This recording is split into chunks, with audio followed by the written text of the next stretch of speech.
मेरे सन्मुख जीव हो जाए तो मैं उसकी मनोकामनाएं पूर्ण कर दूंगा। मेरे परमात्मा ने दारू को आज्ञा की, मेरे अश्व में आज द्वारिका जी के सबसे तीव्र गति के अश्व जोड़े जाए। मेरे परमात्मा दौड़ गए विदर्भ नगरी की ओर। सदग्रंथ वर्णन करते कदाचित बलराम दाऊ ने कन्हैया को महल में ना पाया, पूछा आज कन्हैया नहीं दिख रहा कहीं। राजसेवकों ने कहा महाराज कोई शादी का कार्ड आया है, उधर दौड़ गए शायद। बलराम दाऊ ने पत्र पढ़ा, ओ अकेला गया है ये पगला। बलराम दाऊ ने हल मुसल संभाल दिया और चतुरंगिणी सेना को साथ लेके वो भी विदर्भ की ओर दौड़ गए। उधर रुक्मिणी प्रातः काल कुल देवी कुलजा के मंदिर की ओर नंगे पांव आ रही है। देखिए शिष्टाचार तो देखिए। रुक्मिणी स्वर्ण पर्यंत पर शयन करती है, सोने के उपाहन लगाती है, पर जब इष्ट के पास जा रही है, देवता के पास जा रही है, सत्संग में जा रही है तो कितना निर्मल मन है, कितनी नम्र होकर के जा रही है, नंगे पांव जा रही है। जैसे मुख द्वार से कदम बाहर रखा क्या देखती है, पूरा विदर्भ दुष्टों से भरा पड़ा है। चप्पे चप्पे पर शिशुपाल ने दुष्ट रखे, एक तक भवानी को देख रहे हैं, एक तक मां को देख रहे हैं। कदाचित हृदय करुण हो गया, गला भर भर गया, नेत्रों से झड़ी लग गई आंसू की।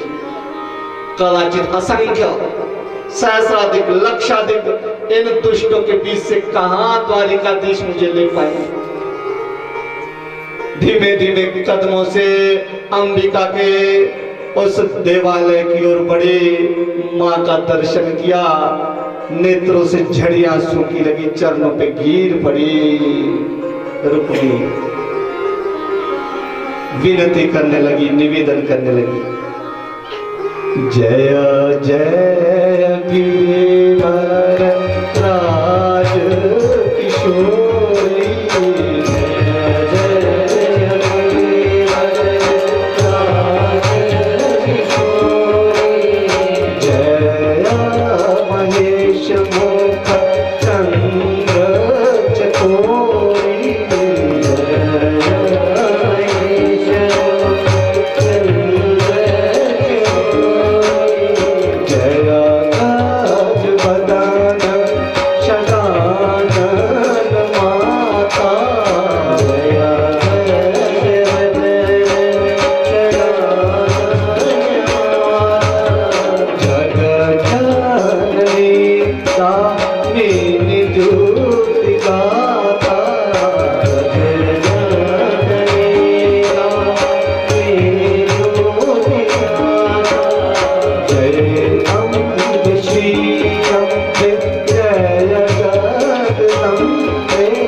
कर रही है मां की। कदाचित मां ने अपने हाथ से वो कमल पुष्प छिड़क दिया, रुक्मिणी के शीश पर पुष्प लगाओ, हाथ में क्या आया है, मानो आशीष दे दिया और रीझ गई हो मां। वो तो आज्ञा है, ज्येष्ठा है, पूर्वा है, अपूर्वा है, ब्रह्म कीट जननी है मां, तो ब्रह्म से लेके कीट पतंग तक को जन्म देने वाली। सुधा सिंधोर मध्य सुरभित पाटे परिवृते, जो अमृत सागर में बैठती है, ऐसी है मां। तो देवता और असुर में बड़ा झगड़ा हुआ एक लोटे के लिए, एक कलश अमृत के लिए, और मेरी मां कहां बैठती है? अमृत के सागर में। क्या ऐश्वर्य है मां का। और यूं करे मां थोड़ा सा फ्रैक्शन ऑफ सेकंड यूं इन पर्वों को छुए तो सहस्राधिक लक्षाधिक विष्णु बन जाते हैं, सहस्राधिक लक्षाधिक महादेव हो जाते हैं। और जिस आसन पर परम्बा बैठती है ना, उसका एक पाया श्री भगवान है, एक पाया महादेव है, एक पाया सकल देव है, एक पाया स्वयं ब्रह्मा जी है, और जो ऊपर वो रखा हुआ है ना, जिसको आधुनिक भाषा में क्या बोलते हैं, कंफर्टर ढकते, जो बैटिंग बनाती है माताएं बहनें, तो वो सदाशिव है। मैं भाषा तो बहुत सटीक नहीं बोल रहा हूं, महादेव की छाती पर चढ़ करके बैठती है मां। उनसे निवेदन तो करे कोई भी पीड़ा आपको है, धन चाहिए या देवी सर्वभूतेषु लक्ष्मी रूपे, शक्ति चाहिए शक्ति रूपे, कदाचित आपको असाध्य रोग लग गया, शरीर ठीक नहीं रहता, रोगान शेषान पहंसि तुष्टा रुष्टा तु कामान सकलान अनिष्टा, क्या नहीं देती मां। यदि किसी को निद्रा ली ना, अरे नींद नहीं आती, खूब पैसा हो गया है, रात दिन 99 का फेर है, तब भी मां की स्तुति करनी पड़ेगी। या देवी सर्वभूतेषु निद्रा रूपेण संस्थिता, दवाई नहीं खानी पड़ेगी नींद के लिए। खुश हो गई मां, प्रसन्न हो गई, आशीष दे दिया रुक्मिणी को। जैसे मुख द्वार से बाहर मां आई, क्या देखती है, सुदूर एक पीतांबरधारी का रथ वायु वेग में आ रहा है।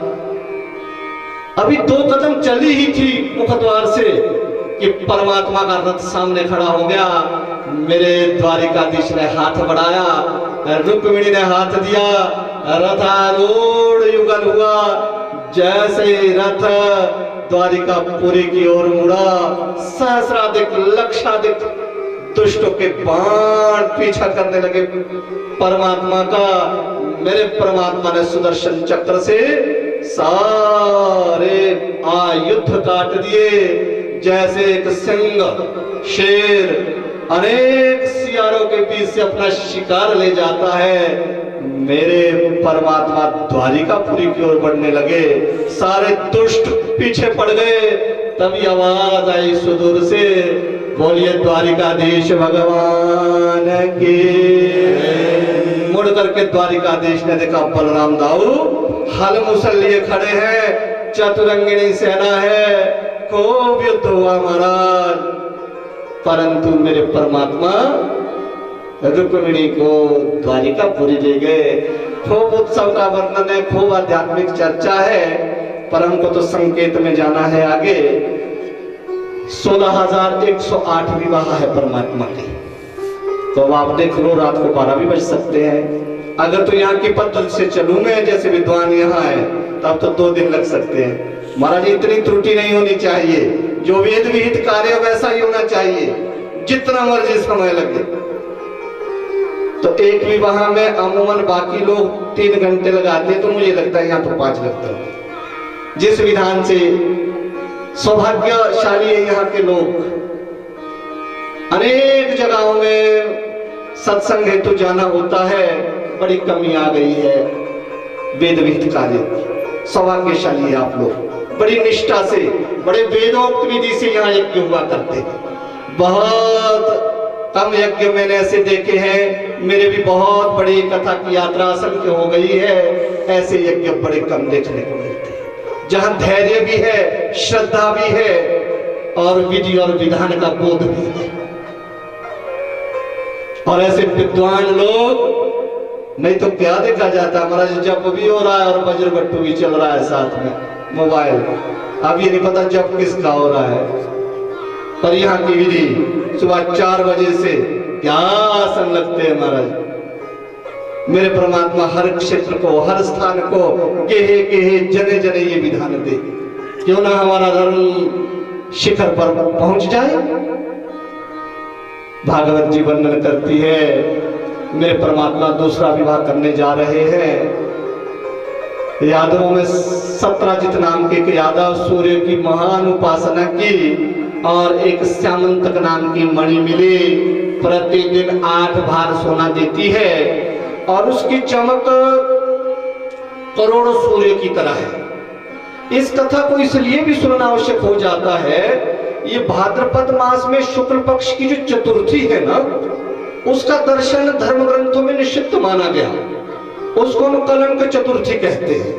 कदाचित दर्शन हो जाए तो कुछ इस तरह की विकिरणें, कुछ इस तरह की रेजिस हमारी चित्त चेतना में, गतिमति गुण धर्म में, हमारे यहाँ कान नाक मांस मज्जा मेद में भालकपोल इस चिबुखनु विराट वक्षस्थल में समा जाती है, कदाचित जीवन का पथ संघर्षमय हो जाता है,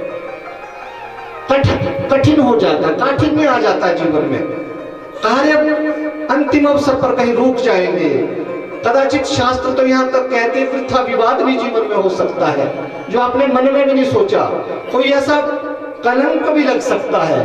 तो शास्त्रों में प्रायश्चित कहेंगे, प्रायश्चित ग्रंथों में, यदि वर्ष में इस कथा का दत्तचित्त होकर के श्रवण कर लिया जाए तो वो दोष नहीं लगता। ये कथा इस तरह का केमिकल निर्माण करती है हमारे चिंतन में, हमारे विचारों में, हमारी सोच में, कि फिर वो रेजिस पड़े भी तो वर्ष भर के लिए विकार नहीं करती। बहुत बड़ा विज्ञान है ये, वो भी दाबी लगा। अब उस मणि को पहन करके एक रोज सत्राजित द्वारिका आया। द्वारिकापुरी के सकल वासियों ने सोचा स्वयं सूर्य नारायण आए हैं। जब वहां जाकर के देखा, महाराज ये तो सत्राजित है। सब ने जाकर के द्वारिकाधीश से कहा, महाराज प्रजा का जो कुछ अच्छा, कोई बहुमूल्य प्रजा के पास है, उस पर राजा का अधिकार है। कारण प्रजा के एक के लिए नहीं है वो संपत्ति, वो लोक मंगल के लिए। आज भी देशों में क्या होता है, जो कोई इस तरह के संसाधन है, पेट्रोलियम है, खनिज कोई इस तरह के पदार्थ है, उस पर किसका अधिकार है? जल पर राष्ट्र का होता है। भले ही आपकी है वो चीज, पर वो आपके किसी भूमि विशेष से तैर निकल जाए तो उस पर पहला अधिकार किसका है? देश का, सरकार का। इसलिए आपको रखना चाहिए इस मणि को। लोक मंगल के लिए योजनाएं बनाएंगे, इससे आप प्रतिदिन 8 बार सोना देती है। सत्राजित के पास खूब सोना हो गया है। परमात्मा ने कहा तो पूछ लो सत्राजित को। सत्राजित को पूछा गया, सत्राजित ने कहा नहीं महाराज, मैं सोना तो दे सकता हूं जितना चाहिए, पर मैं मणि नहीं दूंगा। धीरे धीरे सत्राजित वापिस गया, और मेरी मणि को खतरा है। द्वारिकाधीश ने कहा अगर ये नहीं चाहता तो नहीं लेंगे हम, क्योंकि तप इसने किया है, बल प्रयोग करके नहीं लेनी चाहिए चीज, इसकी इच्छा नहीं है तो हम नहीं लेते। एक रोज क्या घटना घटी, सत्राजित का छोटा भाई प्रसेनजित शिकार के लिए वन प्रदेश गया और उस मणि को शोभा के लिए पहन करके गया। और वन प्रदेश में भील जाति के कुछ सैन्य दल के साथ युद्ध हुआ, मारा गया। उसमें भील जाति पर सिंह जाति ने आक्रमण किया, वो मणि सिंह जाति ले गई। सिंह जाति पर जामवान जाति का आक्रमण हुआ, वो मणि जामवान जाति ले गई।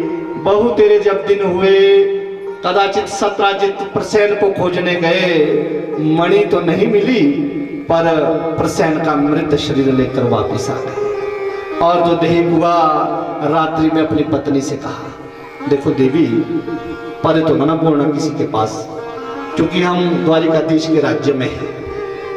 पक्का वो मणि द्वारिकाधीश ले गए हैं। मैं एक रोज द्वारिकापुरी गया था, वहां ये बात चली हुई थी। द्वारिकाधीश ने मेरे भाई का वध करवाया है, और बोलना मत किसी से, वो राजा है, मृत्यु दंड दे देंगे। अब सत्राजित की पत्नी ने अपनी सबसे प्रिय सखी से कहा कि देखो देवी, बोलना तो ना पड़े किसी के पास, पर बात ऐसी। अब उस प्रिय सखी ने सबसे प्रिय सखी को बोल दिया चुनौती में परे कि बोलना तो ना किसी के पास आगे, पर बात ऐसी। अब बुद्धिजीवी ये मानते हैं कि दीवारों के भी कान होते हैं, और ऐसी खबर तो बड़ी तीव्रता से फैलती है। आपका अच्छा कुछ आपसे विसंगति हो गई है तो वो तो इस रफ्तार से जाती है कि मन भी नहीं जाता उस गति से दौड़ता। जितने में आप घर के द्वार से बाहर निकलेंगे, पूरे समाज में खबर हो जाएगी महाराज आपके विषय में तो ये शोध प्रबंध निकला है आजकल नया। सदग्रंथ वर्णन करते हैं, द्वारिकाधीश को बोध करवाया गया महाराज पूरी प्रजा में ये चर्चा है आपने मणि की चोरी की है।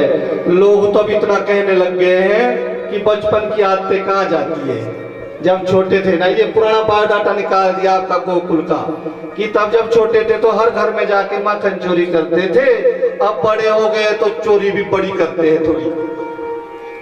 द्वारिकाधीश ने तुरंत सभा बुलाई, यादवों की, कहा क्या करना चाहिए मुझे। कुछ सुझाव आए, सत्राजित का वध कर दो। राष्ट्राध्यक्ष के विरुद्ध इतना बड़ा षड्यंत्र। कन्हैया ने कहा ना, ऐसे समय में सत्राजित का वध होगा तो लोग पक्का मानेंगे कृष्ण मणि चोर है। तुम्हारा जैसा तो करो, आप भी मीडिया को बुलाओ, उसमें स्टेटमेंट दे दो कि मैंने मणि नहीं चुराई, अपने तर्क दो, ये बताओ मैं उस दिन कहां था। कन्हैया ने कहा ना, जिसको पता भी नहीं ना होगा, वो भी आजकल तो सब चलाते बज्रभट्टू, एकदम खबर चली जाएगी कि कृष्ण मणि चोर है। तुम्हारे क्या करना चाहिए? द्वारिकाधीश ने कहा एक ही चीज हो सकती है, अंधकार बहुत फैल जाए तो अंधकार से नहीं लड़ना है, एक ज्योत जला दो। असत्य बहुत फैल गया है, सत्य का आश्रय। मुझे मणि खोजनी है और मणि खोज करके मैं सत्य उद्घाटित कर दूंगा। एक सैन्य दल लेकर के मेरे परमात्मा मणि की खोज के लिए निकल गए। 64 जो कलाएं, बड़ी सुंदर कलाएं हैं, अद्भुत कलाएं हैं ये 64 कलाएं। उस 64 कलाओं में एक कला है पगी कला। पगी कला का अर्थात चलने से व्यक्ति को पहचानना, जो जोर जोर से चलता है, किस आकृति प्रकृति, किस हाव भाव प्रभाव स्वभाव का है, पंजों के बल चलता है, किस प्रकृति का है, टेढ़ा चलता है, किस प्रकृति का है। शकुन शास्त्र में विद्वान लोग जानते हैं, ये बड़ा अध्ययन है, बड़ा सूक्ष्म अध्ययन हमारे भारतीय ऋषियों का।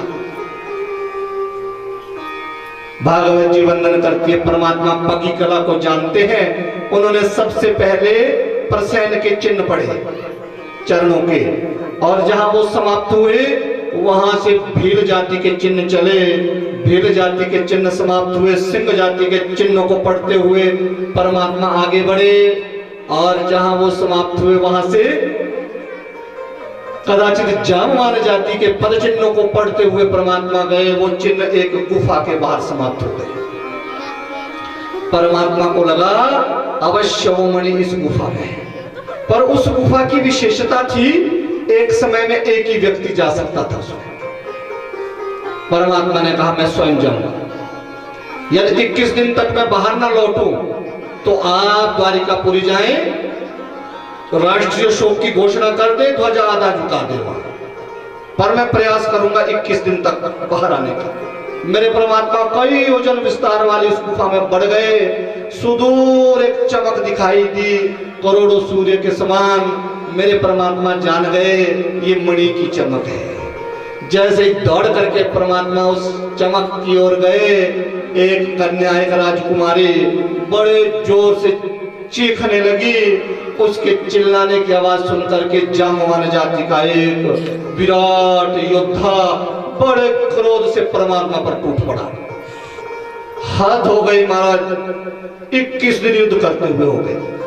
परमात्मा थोड़ा प्रहार करते हैं, दूर चला जाता है, फिर बड़े क्रोध से आता है। हद तो तब हुई जब 25 दिन युद्ध को हुए। कदाचित सैन्य दल जो बाहर था उनको लगा रक्त की नदियां बह गई है, द्वारिकाधीश अब नहीं रहे, द्वारिकापुरी में शोक हो गया। 27वें दिन वो जो जामवान जाति का योद्धा था वो सोचने लगा मेरे सामने एक क्षण कोई नहीं टिक सकता। 27वां दिन युद्ध को हो रहा है, मेरे भुजाओं में पीड़ा हो गई, अंग अंग में पीड़ा हो गई, यह भी मुस्कुरा रहा है, कौन है ये? जैसे ही विचार करने लगे, ओ सदग्रंथ वर्णन करते हैं, प्रभु पहचान पढ़ो गहि चरना, प्रभु पहचान पढ़ो गहि चरना, प्रभु पहचान पढ़ो गहि चरना, प्रभु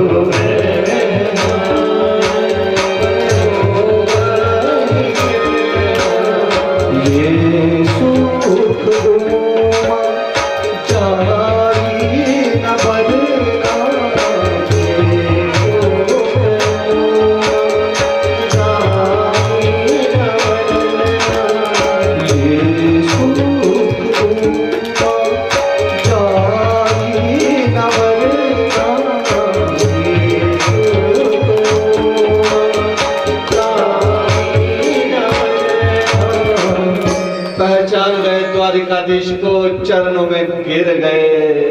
प्रभु क्यों मेरे साथ छल किया आपने?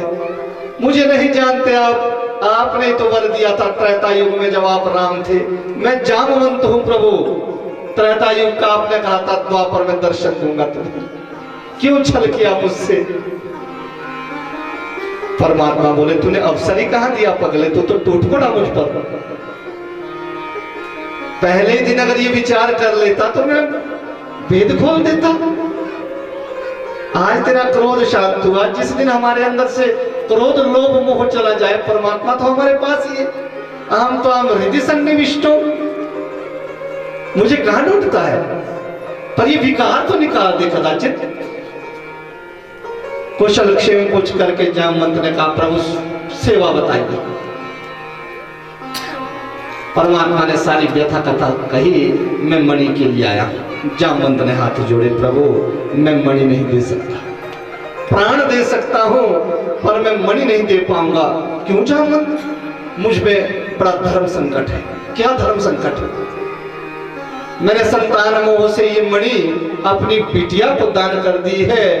जो वस्तु अपनी बच्ची को दान कर दी जाती है उसको वापस नहीं लेना चाहिए, शास्त्र कहते हैं। इसलिए ये मणि मैं अब आपको नहीं दे सकता। कुछ क्षण परमात्मा मौन रहे। जामवंत ने फिर हाथ जोड़े, प्रभु यदि आप मेरा एक निवेदन मान ले तो मणि आपकी हो सकती है। क्या निवेदन जामवंत? जो मेरी ये बिटिया है ना जामवंती, यदि आप इससे विवाह कर ले तो मणि भी आपकी हो जाएगी। बिटिया की जितनी भी संपत्ति है वो आपकी। परमात्मा ने कहा शुभस्य शीघ्रम, सुवच्च शीघ्रम। ये तो बड़ी अच्छी बात है। मैं तो बड़ा लालायित रहता हूं शादी करने का। सदग्रंथ वर्णन करते हैं परमात्मा का दूसरा विवाह जामवंती को लेकर के आए। पर जो जामवंती थी ना वो रीछ थी। उसके पूरे शरीर में बाल। रीछ कैसे होता है?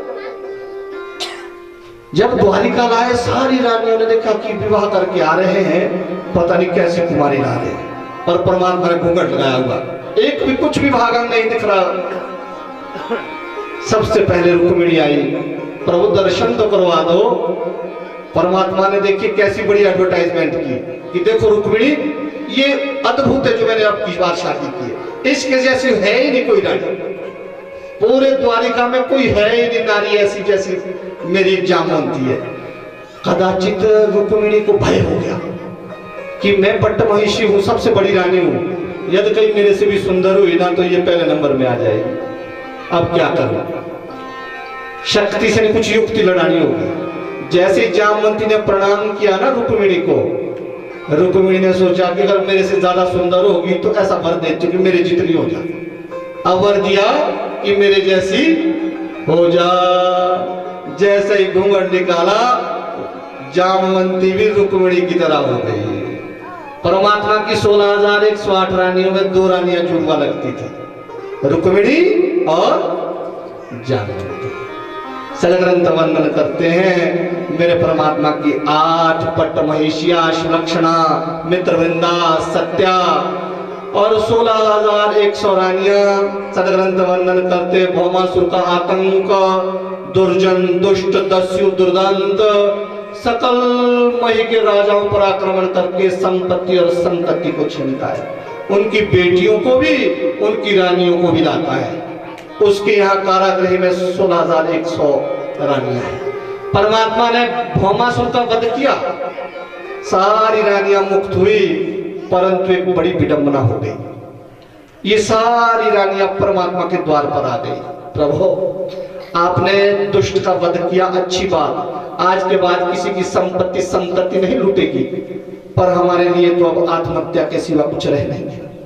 हमें पति घर नहीं मानते हैं। इतने वर्षों तक भौमासुर के यहाँ आई हो, अब कदाचित हमारे घर में नहीं आ सकती। समाज हमको जीने नहीं देता, आदर से नहीं देखता, हीन भावना से देखता है। हमारे लिए कोई स्थान नहीं रह गया है। ओह, परमात्मा को बड़ी चिंता हुई। सारे 56 करोड़ यदुवंशियों को बुलाया, कहा ये समस्या आई, क्या करना चाहिए? कुछ ने कहा महाराज ऐसा करो, कि इनको यहाँ रखो, द्वारिकापुरी में सुख सुविधाएं दो। परमात्मा ने कहा रख तो दूंगा, पर ये दैन्य में रहेगी कि हमको पाला जा रहा है यहाँ हम पर। तो एक काम करो प्रभु, अगर नाता ही जोड़ना है तो इनको बहन बना दो सबको, फिर रहेगी यहाँ। परमात्मा ने कहा बहन भी बना दो, पर बहन कदाचित ये सोचती है कि भाई का घर मेरे लिए पराया है, मेरा घर तो कोई और है, फिर भी यहाँ बड़े सुंदर भाव से नहीं रह पाएगी, स्वाभिमान से नहीं रह पाएगी। फिर और दूसरी बड़ी बात ये भी है कि अगर 16,108 रानियों की शादी करनी पड़े ना बहनों की, तो सबसे पहले तो घर के बाहर बोर्ड लगाना पड़ेगा, कृष्ण मैरिज ब्यूरो। उसमें भी कोई आज का कलयुग का पति निकल जाए तो बड़ी कठिनाई हो जाएगी, या तो वहां ही रहो या यहाँ रहो। प्रतिदिन हम आप सुनते कितनी जल्दी से हम कह देते हैं, अनादर कितना जल्दी कर लेते हैं, उपेक्षा कितनी जल्दी कर देते हैं। यद्यपि शास्त्र कहते हैं बिटिया ब्याह करके आए ना घर, तो ये विचार न करे क्या लाई है, किस मात्रा में लाई है, ये विचार जरूर करे कितना कुछ छोड़ करके आई है। माता पिता को, जिनके कलेजे का ये टुकड़ा उनको छोड़ के आई है, खेत खलियान को, गांव नगर को, सब कुछ छोड़ करके आपके भरोसे आई है। ये आप आदर ना दोगे, सम्मान ना दोगे, संरक्षण संवर्धन ना करोगे, प्रसन्नता ना दोगे जीवन में, तो कैसे बात बनेगी। सारे यदुवंशियों ने कहा महाराज तो आप कहें कुछ क्या करना है आपको। द्वारिकाधीश ने कहा मैं चाहता हूं आप में से कोई 16,100 युवा इनसे विवाह कर ले, सबके लिए मैं महल दूंगा। सब ने शीश झुका दिए, प्रभु सब कर सकते हैं, पर इनको घर नहीं ले जा सकते, तो भौमासुर की आने आई। ओ अब तो सारी वो 16,100 रानियां थर थर कांप रही है, नेत्रों से झड़ी लगी, पांव के अंगूठे से भूमि कुरेद रही है। परमात्मा कहां देख सकते हैं इस दैन्य में किसी को। करुणा निधान द्रवित भूमि थोड़े, करुणा निधान द्रवित भूमि थोड़े, देख न सकत दीन कर जोड़े, देख न सकत दीन कर जोड़े। दैन्य में इस तरह नहीं देख सकते परमात्मा। मेरे परमात्मा अपने सिंहासन पर खड़े हो गए, घोषणा कर दी परमात्मा ने, आज के बाद ये 16,100 रानियां मेरी राजरानियां हैं, ये द्वारिकाधीश की राजरानियां है, सबके लिए आदरणीय है, सबके लिए सम्माननीय है। अब ये है मेरे परमात्मा के 16,108 विवाह। कई बार हम तर्क करते हैं मानो ने तो बड़े विवाह किए, सदग्रंथ वंदन करते हैं, परीक्षित राजा धन्य धन्य कह रहे हैं, मृत्यु का भय नहीं रहा है अब। शुक बाबा अंतिम में परमात्मा की माधुर्य लीला का एक प्रसंग सुना करके भागवत जी की कथा को विराम देने जा रहे हैं। अंत में सार रूप में सुदामा की कथा सुनाई परीक्षित राजा को, और इस कथा को सुनाते सुनाते इतने भाव विभोर हो गए शुक बाबा कि नाम लेना भी भूल गए, समाधिस्थ हो गए, बड़े धीमे धीमे शब्द निकाल रहे हैं, चित्त लग जाता है उनका। कृष्णस्य सखा कश्चित् ब्राह्मणो वेद वित्तमा विरक्ता इंद्रियार्थेषु प्रशांतात्मा जितेंद्रिया। कृष्ण का कोई मित्र था, फिर सोचे मित्र तो बड़े भारी हैं उनके, ब्राह्मण था वो, फिर सोचने लगे ब्राह्मण तो बहुत सारे हैं, वेद वित्तमो वेद को जानने वाला था, विरक्ता इंद्रियार्थेषु इंद्रिक संयम जिसके पास, प्रशांत आत्मा शांत था जो। सदग्रंथ वर्णन करते हैं परमात्मा के दो ही मित्र हुए हैं, एक तो सुदामा, दूसरे उद्धव। संकेत देती है कथा युवा काल में विद्यार्थियों के दो मित्र होने चाहिए। उद्धव पढ़ने में सबसे योग्य थे, कुशाग्र थे, सांदीपनी के आश्रम में मॉनिटर थे, वो सीआर थे, द्वारिकाधीश का बहुत सारा होमवर्क वही करते थे, इसलिए मित्र बनाया कि लक्ष्य पर दृष्टि है। सुदामा पढ़ने में उतने योग्य नहीं थे पर सदाचारी थे, पवित्र थे, भूत आत्मा थे, पवित्र आत्मा थे, इसलिए मित्र बनाया। विद्यार्थियों को जीवन में दो तरह के मित्र रखने चाहिए, एक तो वो जो लक्ष्य पर जिसकी नजर हो, एक जो सदाचारी। सुदामा के घर में निर्धनता का राज्य है। सुदामा की जो पत्नी है उसका नाम सुशीला कहा गया, जैसा नाम वैसा काम। धनवान पति की कोई सेवा करे अच्छी बात, निर्धन पति को भी परमेश्वर मान करके अर्चन वंदन करे, वो सुशीला है। एक ही धर्म एक व्रत में मां, एक ही धर्म एक व्रत में मां, आए वचन मन प्रतिपद प्रेमा, आए वचन मन प्रतिपद प्रेमा। पतिपरायणा है सुशीला। सुदामा के घर में दरिद्रता का राज। सदग्रंथ कहते हैं निर्धनता बुरी नहीं है, निर्धनता में प्रभु को विसार देना वो बुरा है। भागवत जी में ऐसा वर्णन आया, एक रोज द्वारिकाधीश अपने दिव्य सुधर्मा के सिंहासन पर बैठे हैं, बाकी रानियां अगल बगल में है। परमात्मा गंभीर मुद्रा में चिंता नाटयति, गंभीर है, कदाचित उनके नेत्र अकारण गीले हो जाते हैं, मुख पर स्वेद आ जाता है, कंपन आ जाता है उनको। रुक्मिणी ने देखा परमात्मा को कभी इतना गंभीर मुद्रा में हमने नहीं देखा, इनके नेत्र क्यों गीले हो रहे हैं?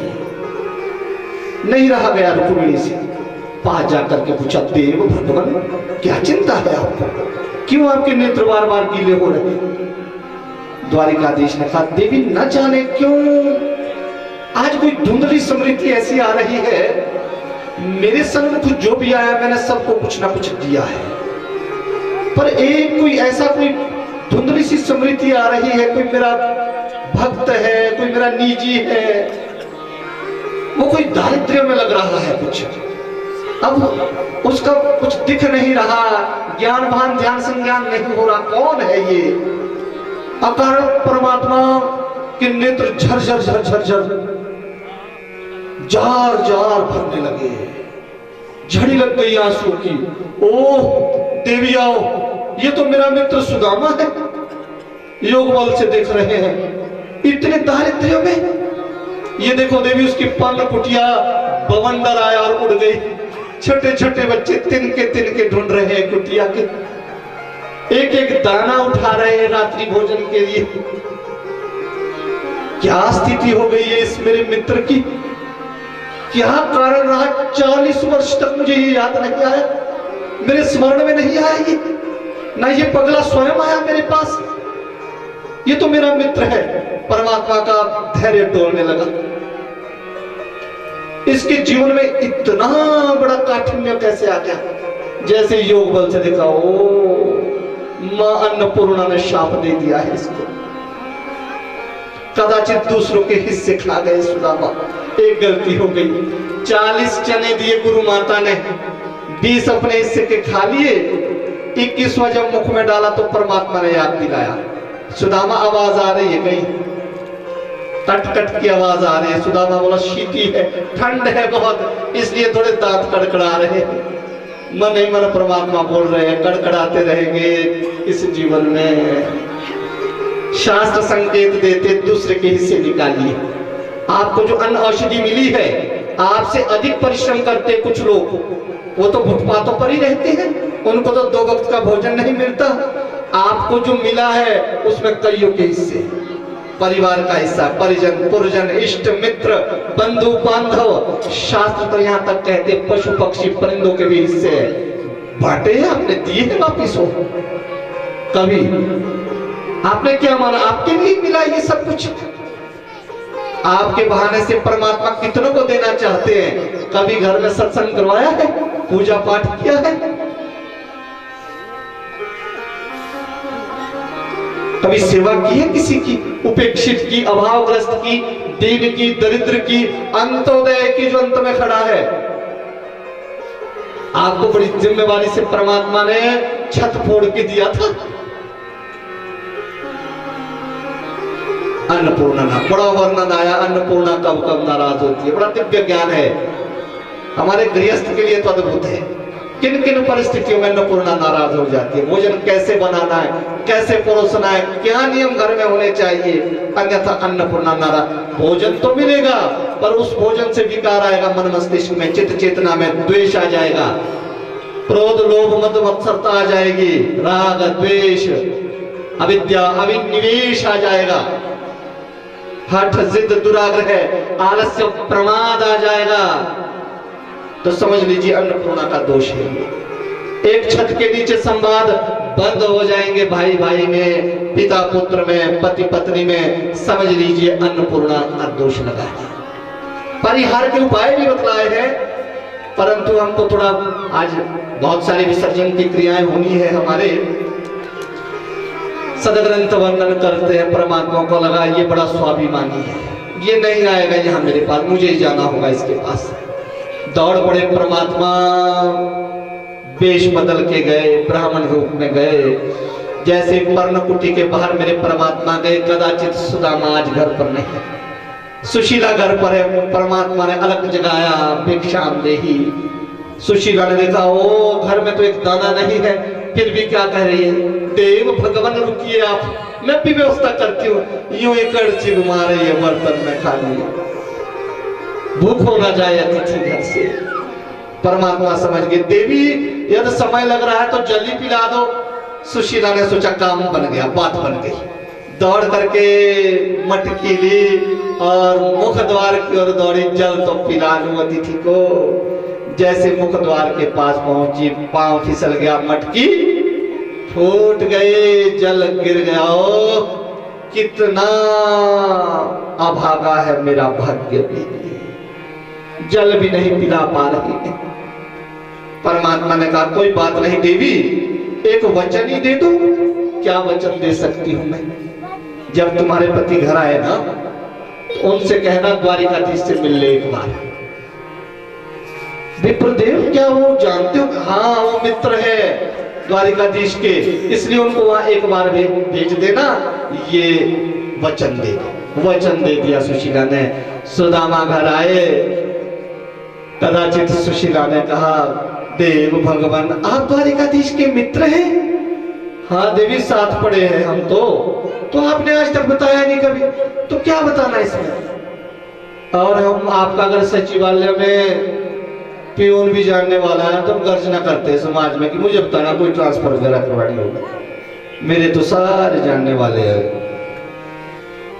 सुदामा को देखिए, द्वारिकाधीश से मैत्री है, आज तक नहीं बतलाया। सुशीला ने कहा देव भगवान एक बार मिला उनसे, वो हमारी सारी दरिद्रता दूर कर देंगे। नहीं देवी, मैं मित्र के पास मांगने नहीं जाऊंगा, मित्रता नष्ट हो जाएगी। मैं मांगने नहीं भेज रही, कभी दर्शन करने भी जाना चाहिए भगवान के। देवी देखो, प्रत्यक्ष दर्शन में वियोग का डर रहता है, इसलिए मैं अप्रत्यक्ष दर्शन करता हूँ, नित्य उनका स्मरण करता हूँ। देव कभी प्रत्यक्ष दर्शन भी करना चाहिए। सुदामा को लगा मैं कुछ सुख नहीं दे पाया इसको, कुछ भी नहीं दे पाया, एक ही वस्त्र है इसके पास। आज अगर ये पहली बार कोई विनती कर रही है तो परमात्मा ही से तो जोड़ रही है, मुझे इसकी बात माननी चाहिए। तैयार हो गई सुदामा। सुदामा ने कहा देवी शास्त्र कहते हैं गुरु के पास, सत्संग में, महापुरुष के पास रिक्त पाणिर न गच्छेत, खाली हाथ नहीं जाना चाहिए। अथवा तो सदग्रंथ तो यहां तक कहते हैं किसी के घर भी जाओ खाली हाथ न जाओ, फल ले जाओ, कुछ भी नहीं ले जा सकते, टॉफी ले जाओ 4 बच्चों के लिए, वहां आपका सम्मान रहेगा, मान रहेगा। खाली हाथ ना जाओ, रिक्त पानी न गच्छे। हमारे पास तो कुछ भी नहीं है। सुशीला को लगा बात बन गई है, दौड़ के गए पड़ोसी के पास से 2 मुट्ठी तंडू लाई, अपना वस्त्र चिथड़ा थोड़ा सा फाड़ दिया, उसमें लपेट दिया, ये दे देना परमात्मा को और एक मेरा संदेश दे देना। क्या देवी? उनसे कहना 1 मास 2 पाख में 2 एकादशी होए, मेरे घर गोपाल जू नित्य एकादशी होए। 1 महीने में 2 एकादशी आती है, कृष्ण और शुक्ल की। और शास्त्र कहते हैं एकादशी में अन्न में दोष है। आज तो हम चावल तक ले आए, नसीब में चावल नहीं लेते। सदग्रंथ तो कहते हैं, भाष्यकार तो कहते हैं अन्न में ही दोष है उस दिन। कदाचित सुशीला कह रही है मेरे यहाँ तो रोज एकादशी है। जब बच्चे भोजन मांगते तो मुझे कहना पड़ता है बच्चे आज एकादशी है, भोजन नहीं बनेगा हमारे यहाँ। भागवत जी वंदन करती है, पौष मास में सुदामा चढ़ पड़े, कुछ कदम कुछ दूरी पर गए, मूर्छित हो गए, शीती है, ठंड का समय है। मेरे परमात्मा को लगा इसने कदम तो बढ़ाया मेरी ओर, गरुड़ जी को भेज दिया। गरुड़ सुदामा को द्वारिकापुरी उपवन में छोड़ा है। पौष शुक्ल सप्तमी के दिन सुदामा द्वारिकापुरी के उपवन में पहुंचे। भोर में जब जागा, यो मुझे तो कहा गया था बड़ा समय लगना है, मैं कल ही चला, आज पहुंच गया। ये देखिए परमात्मा की कृपा लाई है। यदि हम में कोई जय है, कुछ अनुकूलता है, कुछ मिल गया है, लोग प्रणाम कर रहे हैं, तो हमारा कुछ नहीं है उसमें। जयति पेदिकम जनमना व्रज श्रयत इंदिरा शश्वतत्रहि, वो परमात्मा की कृपा है। और इस जगत का मूल जीव ये मानता है ये मैंने किया है, ये मैं हूं। सदग्रंथ वंदन करते हैं। सुदामा ने पूछा कुछ सेवकों से, महाराज द्वारिकाधीश का महल कौन सा है? सेवकों ने कहा ये जो बड़ी बड़ी गगनचुंबी अट्टालिकाएं हैं, इस पे सबसे ऊंची जो अट्टालिका है द्वारिकाधीश का महल है। धीरे धीरे सुदामा गए वहां, द्वार सेवकों से कहा मैं मित्र हूं द्वारिकाधीश का, मुझे दर्शन करने हैं। बड़ा उपहास किया युवा द्वार सेवकों ने, लगते भी वो 1.5 हड्डी के हो, तन में जगह न पगा सर पर। यहाँ बड़े बड़े चक्रवर्ती आते हैं, सकल देव समुदाय आता है, उनको दर्शन नहीं मिलते।